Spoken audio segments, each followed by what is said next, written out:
I prefer wireless kasi mas pinapansin ako ng mga magnanakaw pag naka-wireless earphones. Lalo na kung nakamayaman white. Hindi ka makadecide between wireless tsaka wired na earphones. Then, bibigay ko sa'yo yung 3 reasons why I prefer wireless. Reason number 1, freedom and convenience.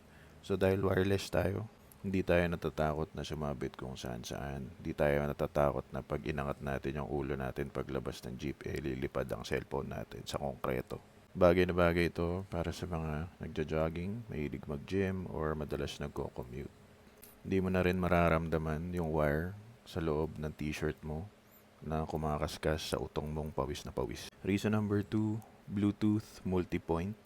So dahil wireless tayo, pwede tayo nakakonect sa tablet tsaka sa cellphone at the same time. Di kayang gawin ng wired yun. At reason number 3, mas madali siyang kasama sa kama. Subukan nyo na bang matulog kasama ang wired earphones?